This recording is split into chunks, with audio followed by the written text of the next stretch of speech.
Halo semua, kembali lagi dengan saya, Timothy Adaminta Tarigan dengan NIM akhir 067 dari Prodi Teknik Biomedis. Di sini saya akan menjelaskan mengenai pembahasan persamaan Maxwell sebagai tugas proyek ujian akhir semester dari mata kuliah Medan Elektromagnetik dengan dosen pengampu Pak Sugi. Nah, untuk itu langsung saja kita akan bahas ke slide selanjutnya. Oke, yang pertama kita akan bahas mengenai macam-macam persamaan Maxwell. Persamaan Maxwell sendiri ada 4 macam. Yang pertama itu ada hukum Gauss, medan listrik. Yang kedua hukum Gauss berkaitan dengan medan magnet. Yang ketiga ada persamaan Faraday berkaitan dengan induktansi. Dan yang terakhir itu ada hukum Ampere. Untuk bentuk-bentuk dari persamaan Maxwell sendiri ada dua. Yang pertama itu dalam bentuk diferensial dan yang kedua itu ada dalam bentuk integral. Nah, bentuk integral sendiri sering digunakan untuk perhitungan yang menggunakan sebuah area yang simetris. Contohnya seperti muatan dalam sebuah bola, silinder, dan lain-lain. Dan sedangkan untuk bentuk diferensial digunakan untuk perhitungan terhadap suatu titik yang lebih spesifik dan seringkali digunakan untuk matematis yang lebih kompleks seperti perhitungan karakteristik dari gelombang elektromagnetik. Lanjut, kita akan bahas mengenai dasar matematis yang diperlukan untuk memahami persamaan Maxwell. Nah, sebelum saya akan menjelaskan mengenai lebih lanjut detail-detail dari setiap persamaan Maxwell, saya akan terlebih dahulu menjelaskan mengenai konsep dasar matematis yang digunakan dalam persamaan Maxwell, yaitu lambang nabla. Nah, nabla sendiri yang digunakan dalam persamaan Maxwell itu ada dua. Yang pertama itu divergensi dan yang kedua itu curl. Nah, untuk divergensi sendiri itu bentuknya bisa dilihat, bentuk persamaannya bisa dilihat di bagian kiri atas. Nah, yang mana jika kita ingin mengerti apakah makna dari bagian sisi kiri dan sisi kanannya, kita bisa melihat dari gambar yang ada di bagian kanan. Nah, untuk yang bagian kiri, ruas kiri sendiri, itu ada di dalam integralnya terdapat nabla dot medan vektor atau sering kita sebut sebagai satuan inilah yang dinamakan dengan divergensinya. Nah, medan vektor sendiri bisa nantinya dalam bentuk medan magnet ataupun medan listrik. Apa sih sebenarnya divergensi tersebut? Ternyata ketika kita mengambil sebuah area berbentuk volume dari suatu bidang kan, dan kita menganalisis bagaimana medan vektor yang masuk dan keluar area tersebut, itulah yang dinamakan dengan divergensi. Jadi divergensi itu merupakan jumlah dari medan vektor yang masuk dan keluar dari volume yang volume yang sangat kecil tersebut.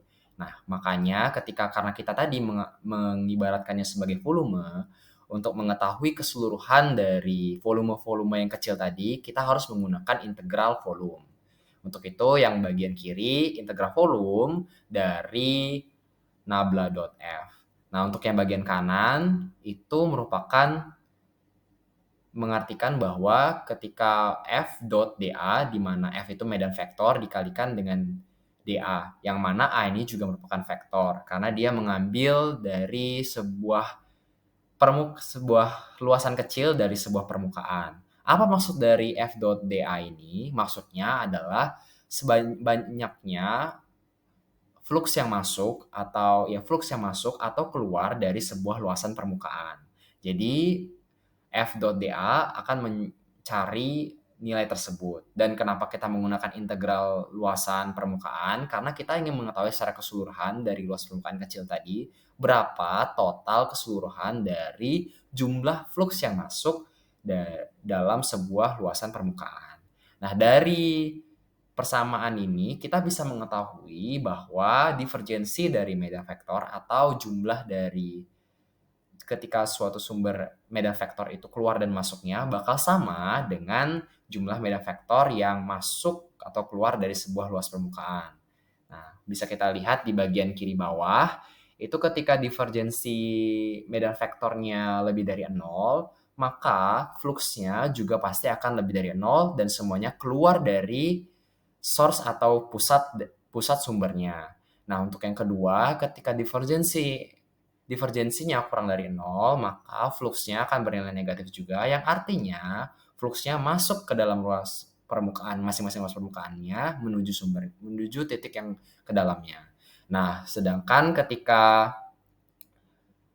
divergensinya benar nol, itu bisa ada dua kemungkinan. Yang pertama, tidak ada flux yang masuk atau keluar ruangan, keluar dari sebuah luas permukaan, atau kemungkinan kedua adalah jumlah flux yang masuk dan keluar dalam suatu luas permukaan adalah bernilai sama, jadi saling menghabiskan. Nah, segitu saja penjelasan mengenai divergensi. Next, kita bakal bahas mengenai curl.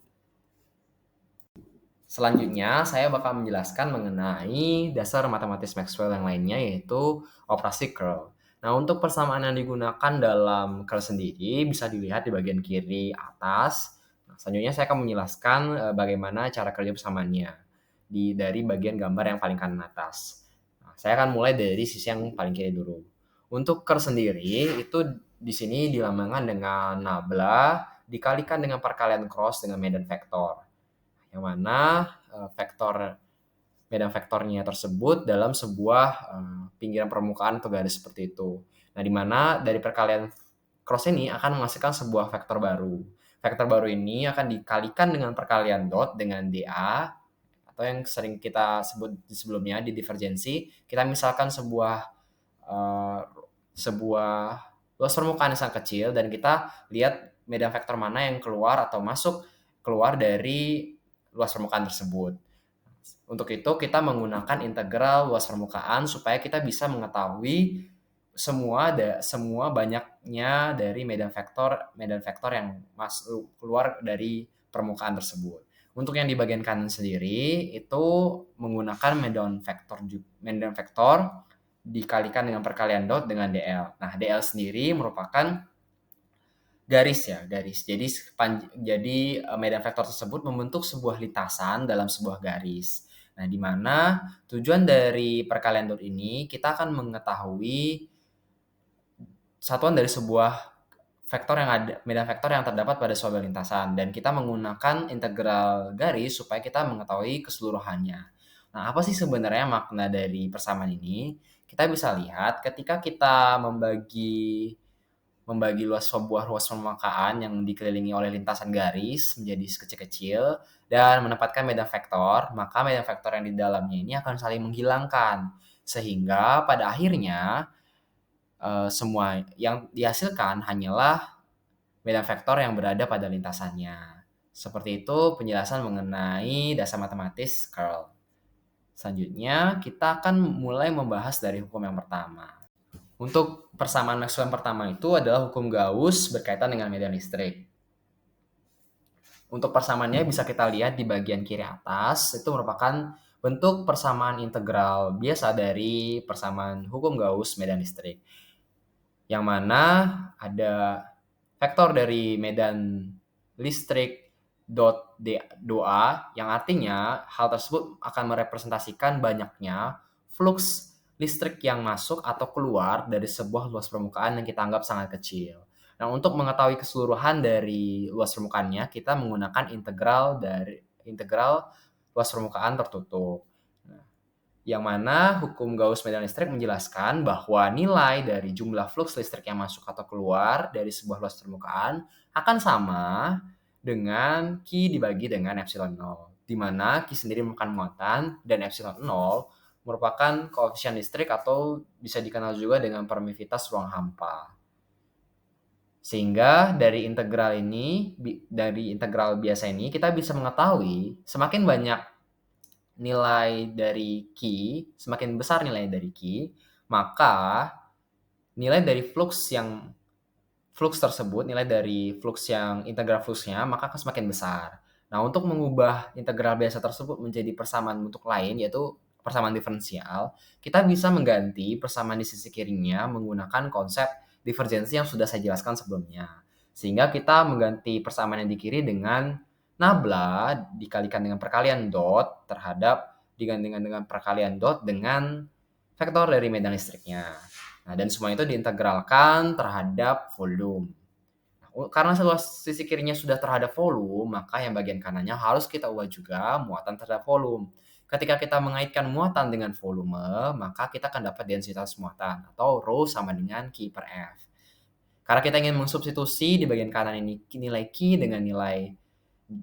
dengan konsep rho sama dengan Q per V, maka kita tinggal mensubstitusi nilai Q sama dengan rho kali volumenya. Kita substitusi ke dalam dan kita integralkan juga terhadap volume. Supaya bagian kiri diintegral terhadap volume dan bagian kanan diintegral terhadap volume.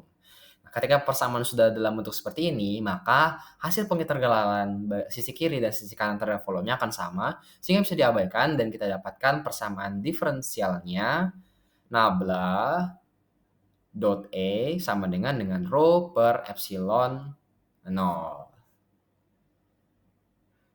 Oke, selanjutnya saya akan menjelaskan mengenai apa sih hubungan dari divergensi yang ada tadi dengan rho ataupun dengan flux yang ada. Nah, untuk yang kondisi pertama itu ketika divergensi dari medan listriknya itu lebih dari 0 atau nilai nabla dot vektor medan listriknya lebih dari 0, maka dihasilkan bahwa dapat kita simpulkan bahwa rho-nya juga pasti akan lebih dari 0. Dan untuk fluxnya pastilah posisinya keluar dari permukaan yang ada, menuju keluar. Nah, untuk kondisi kedua, ketika divergensinya dari medan listrik ini kurang dari 0, maka rho-nya pasti akan menjadi kurang dari 0 juga, kerapatan muatannya akan kurang dari 0, dan untuk kondisi fluxnya akan masuk ke dalam luas permukaannya. Jadi semakin banyak flux yang masuk ke dalam permukaan. Nah, untuk kondisi ketiga, itu ketika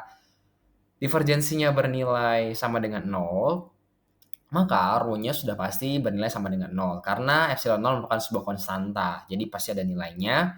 Dan untuk fluxnya, kondisi fluxnya, yang pertama tidak ada flux yang masuk atau keluar karena sama sekali tidak ada muatan yang berada di situ. Dan yang kedua adalah jumlah flux listrik yang masuk dan keluar bernilai sama, sehingga saling menghilangkan dan tidak ada divergensi yang terjadi. Nah, untuk itu kita bisa ada dua yang disimpulkan dari hukum Gauss medan listrik ini. Yang pertama adalah medan listrik hanya bisa dihasilkan ketika ada sebuah muatan. Dan yang kedua, dari medan listrik tersebut, untuk yang muatan positif, dia fluxnya akan keluar, dan untuk yang negatif, dia akan fluxnya akan dalam.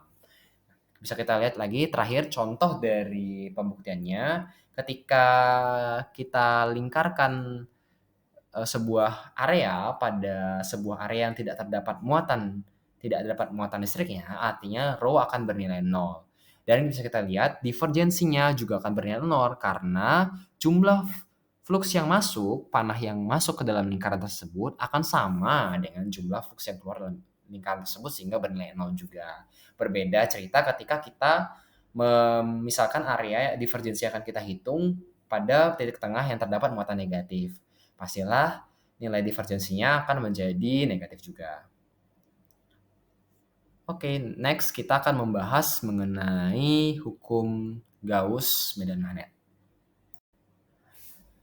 Selanjutnya untuk hukum Gauss medan magnet, sebenarnya kita masih menggunakan bentuk integral yang hampir sama dengan medan listrik, yang berbeda hanyalah di sisi kanannya. Nah, untuk yang sisi kirinya, vektor medan listriknya diganti dengan vektor medan magnet, sehingga kita menghitung banyaknya flux magnetik yang masuk atau keluar melalui sebuah luas permukaan, yang mana kita akan mengakumulasi tersebut sama dengan integral luas permukaan tertutup. Akan tetapi, di ruas kanan, semua hal tersebut, akumulasi tersebut akan bernilai dengan 0. Kenapa bernilai dengan 0? Kita akan lihat setelah kita masuk ke persamaan diferensialnya. Nah, untuk melaksanakan persamaan diferensial sama, kita menggunakan konsep divergensi untuk ruas yang kirinya. Sehingga kita bisa mengubah persamaan yang di bagian kiri menjadi sebuah persamaan nabla dot D yang kita integralkan nantinya terhadap V. Jadi kita menghitung dari sebuah area itu berapa flux yang masuk dari sebuah sumber, itu berapa flux yang masuk dan berapa flux yang keluar. Nah, di mana dikatakan nilai tersebut akan sama dengan 0. Kenapa sama dengan 0? Karena dalam kehidupan kita, bahkan sampai sekarang, masih belum ada bukti yang pasti tentang hadirnya magnet selain magnet monopol. Sehingga bisa kita simpulkan bahwa ketika kita ingin ketika ada sebuah magnet atau ketika sebuah magnet yang memiliki medan magnetik, pastilah dia mempunyai dua kutub yaitu North and South.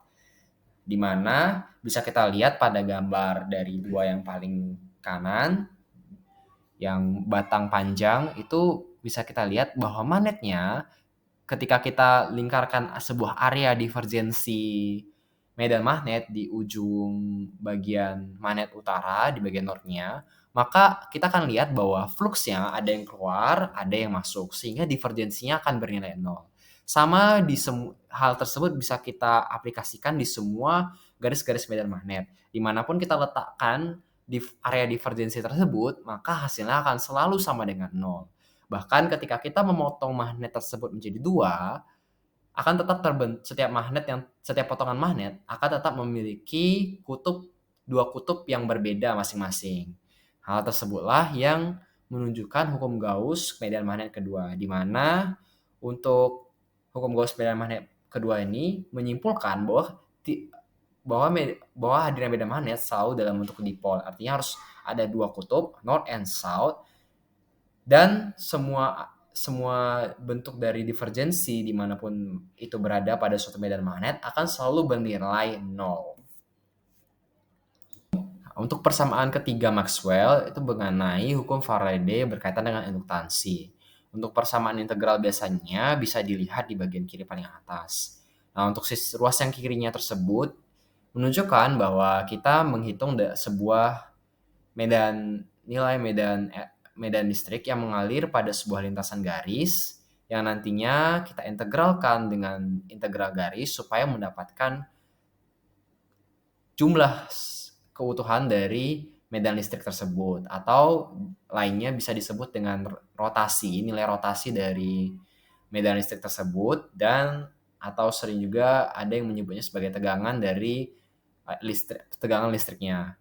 Nah, selanjutnya untuk yang di sisi kanannya, hal tersebut menjelaskan gabungan dari yang paling kanan, integral permukaan dari B dot A itu bakal menghasilkan nilai dari flux magnetik. Karena vektor medan listrik yang dikalikan dengan dot A mengartikan banyaknya flux yang melewati sebuah ruas permukaan. Nah, sehingga kita bisa mendapatkan di sisi kanannya itu akan sama artinya dengan minus dari turunan flux magnetik terhadap waktu, yang artinya akan menunjukkan artinya perubahan dari rotasi medan listrik di persamaan ruas sisi kiri akan dipengaruhi dari perubahan flux magnetik terhadap waktu. Atau bisa disimpulkan juga nilai dari medan listrik di sisi kiri, total medan listrik di sisi kiri itu bisa dipengaruhi dengan perubahan dari medan magnet terhadap waktu. Next, kita akan membahas mengenai macam-macam kondisi yang ada pada hukum Faraday induktansi.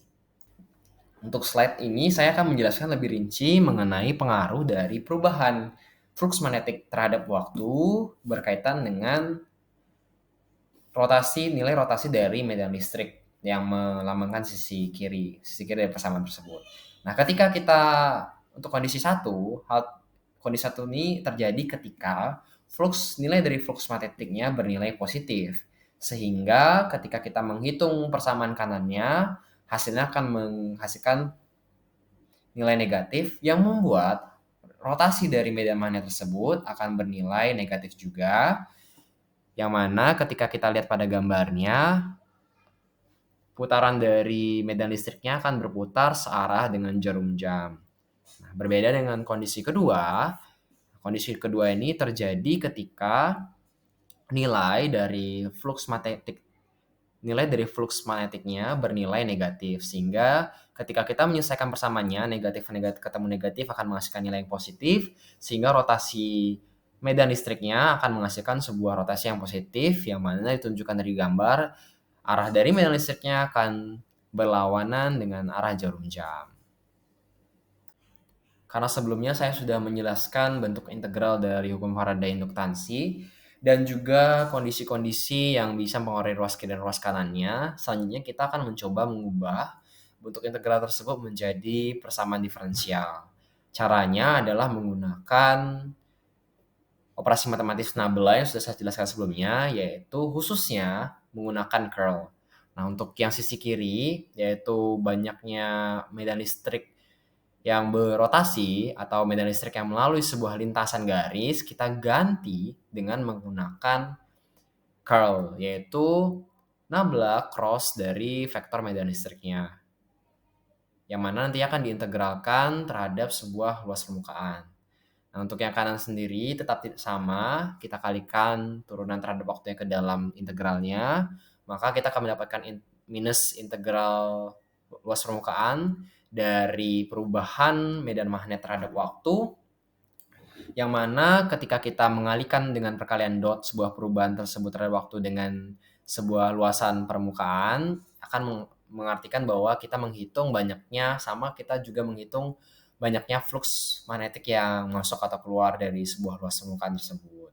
Nah, untuk itu ketika kita sudah mendapatkan luas kirinya diintegralkan berdasarkan luas permukaan dan yang kanannya juga kita integralkan berdasarkan luas permukaan, kita bisa mengabaikan integralnya dan kita dapatkan persamaan nabla cross vektor medan listrik sama dengan negatif dari perubahan medan magnet terhadap waktu.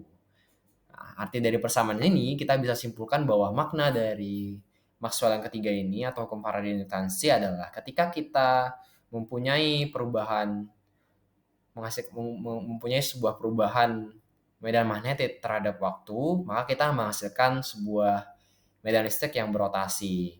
Atau sebaliknya, ketika kita membuat sebuah medan listrik yang berotasi berputar dari suatu titik, maka di suatu titik tersebut akan menghasilkan sebuah medan magnet yang mengalami perubahan terhadap waktu juga. Next, kita akan bahas mengenai persamaan terakhir dari Maxwell. Oke, yang terakhir adalah hukum Ampere. Nah, untuk hukum Ampere sendiri dirumuskan sesuai dengan gambar yang kiri. Untuk penjelasannya, di ruas kiri tersebut mirip seperti yang sebelumnya ketika kita menggunakan integral garis tersebut, maknanya kita menghitung medan magnetik yang berotasi dalam lintasan garis atau banyaknya medan magnetik yang melalui sebuah lintasan garis tersebut. Atau bisa juga kita simbolkan dengan UM, the voltage of magnetism-nya. Nah, untuk yang sisi kanannya, artinya nilai dari medan magnet yang berotasi tersebut dipengaruhi dari, yang pertama ada dipengaruhi dari arus yang melalui sebuah luas permukaan, dan yang kedua dipengaruhi oleh flux listrik yang melalui permukaan tersebut. Kenapa kita bisa menyimpulkan seperti itu? Karena ada dua komponen di ruas kanannya. Yang pertama, mu0 dikalikan I, di mana mu0 merupakan sebuah konstanta magnetik atau bisa kita kenal dengan permeabilitas ruang hampa, ditambah dengan komponen yang lainnya yaitu mu0 dikalikan epsilon 0 dikalikan dengan turunan terhadap waktu, yang mana dikalikan dengan sebuah integral vektor medan listrik dikalikan dengan doa, yang mana kita sudah tahu bahwa integral dari luas permukaan vektor medan listrik dikalikan dengan doa itu sama dengan nilai flux yang masuk atau keluar dari sebuah luas permukaan. Jadi kita bisa simpulkan seperti tadi bahwa nilai dari rotasi dari medan magnet yang melalui sebuah lintasan garis itu ditentukan oleh dua.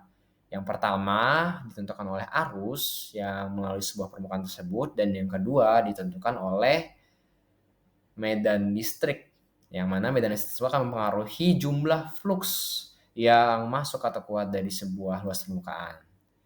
Nah, selanjutnya kita akan bahas lebih dalam dengan mengubah bentuk persamaan integral ini menjadi persamaan diferensial. Untuk mengubah menjadi persamaan diferensial sendiri, hampir sama caranya dengan mengubah integral dari hukum Faraday.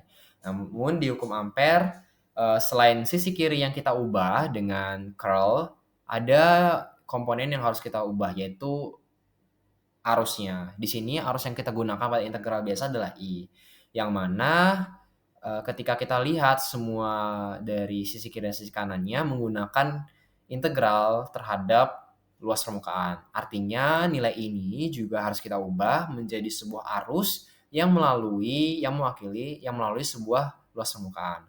Untuk itu kita menggunakan sebuah variabel baru, kita akan mengganti I tersebut dengan sebuah variabel baru, yaitu dengan variabel J. Yang mana J ini nilai I dibagi dengan luas permukaannya. Nah, ketika kita mengintegralkan dari persamaan J ini, dan kita substitusikan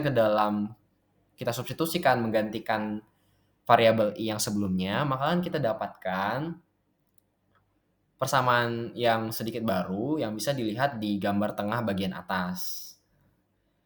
Sama, konsep yang digunakan tetap sama, artinya dari rotasi dari medan magnet tersebut tetap dipengaruhi dari arus yang melalui sebuah luas permukaan dan flux magnet yang melalui sebuah luas permukaan juga. Nah, ketika semuanya sudah sama-sama mempunyai integral terhadap luas permukaan, maka kita bisa menghilangkan integral tersebut dan kita dapatkan persamaan nabla cross vektor medan magnet sama dengan mu 0 dikali J, arus J, ditambah mu 0 dikali epsilon 0 dikalikan perubahan medan listrik terhadap waktu. Nah, dari sini kita bisa tarik kesimpulan bahwa nilai dari rotasi medan magnet yang ada pada mengitar sebuah titik itu dipengaruhi oleh dua komponen. Yang pertama dipengaruhi oleh arus yang melalui sebuah luas permukaan, dan yang kedua dipengaruhi oleh medan listrik. Kenapa medan listrik? Karena medan listrik akan mempengaruhi flux yang melalui permukaan tersebut. Setelah kita mengetahui dari persamaan-persamaan Maxwell yang sebelumnya, selanjutnya saya akan memaparkan beberapa secara singkat aplikasi dari persamaan Maxwell yang digunakan dalam kehidupan kita. Nah, yang pertama itu dinamo, di mana dinamo sendiri merupakan sebuah perangkat yang mengubah energi mekanik menjadi energi listrik melalui prinsip elektromagnetik. Karena berkaitan dengan elektromagnetik, maka dinamo sendiri memiliki kaitan erat dengan persamaan-persamaan yang digunakan pada Maxwell. Karena Maxwell sendiri berfungsi untuk menunjukkan cara kerja atau fenomena yang terjadi dalam suatu dinamo. Nah, salah satu persamaan Maxwell yang paling relevan dengan penggunaan dinamo adalah hukum yang ketiga, yaitu mengenai Faraday yang berkaitan dengan induksi elektromagnetik. Nah, di mana hukum Faraday tersebut menyatakan bahwa perubahan flux medan magnet yang melalui sebuah kawat penghantar akan menginduksi tegangan listrik pada kawat tersebut. Nah, dalam dinamo ini berarti ketika kawat penghantar bergerak melalui medan magnet yang kuat, terjadi perubahan flux magnetik melalui kawat tersebut, di mana menghasilkan induksi tegangan listrik pada kawat yang dapat dikumpulkan dan digunakan sebagai sumber energi listrik. Nah, untuk yang kedua itu ada pada wireless. Nah, persamaan Maxwell sendiri berperan penting juga terhadap menjelaskan teknologi wireless atau komunikasi nirkabel. Karena gelombang yang kita gunakan dalam komunikasi wireless atau nirkabel sama, yaitu gelombang elektromagnetik yang menggunakan pengiriman sinyal tanpa kabel.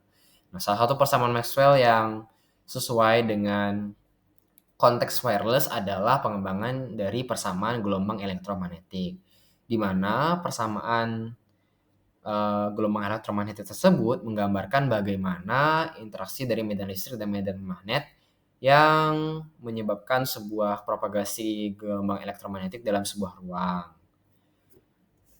Karena hal tersebut, dengan persamaan Maxwell, kita bisa mengetahui lebih mengenai karakteristik dari gelombang elektromagnetik yang tentunya akan berguna dalam menciptakan atau menghasilkan sebuah alat nirkabel atau wireless. Nah, yang ketiga itu salah satu gelombang elektromagnetik sendiri, dan salah satu bentuknya adalah cahaya.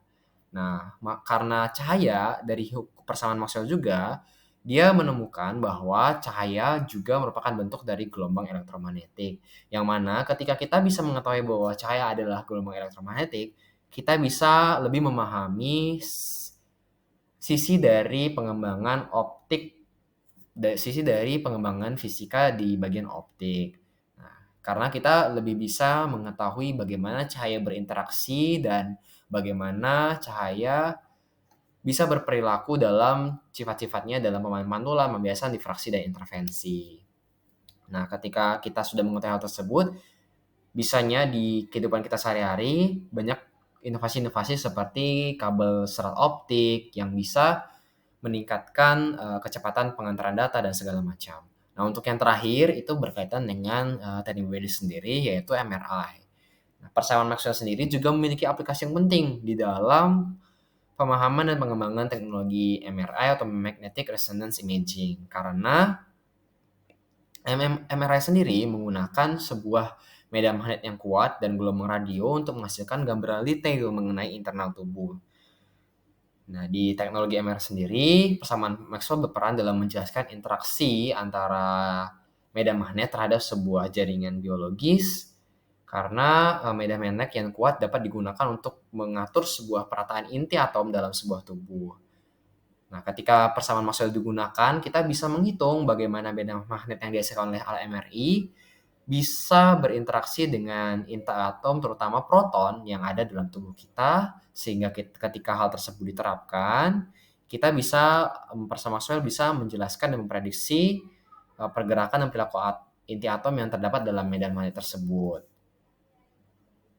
Mungkin sekian saja dari saya untuk penjelasan video ini dari awal sampai akhir. Jika ada kesalahan saya mohon maaf. Thank you and see you later.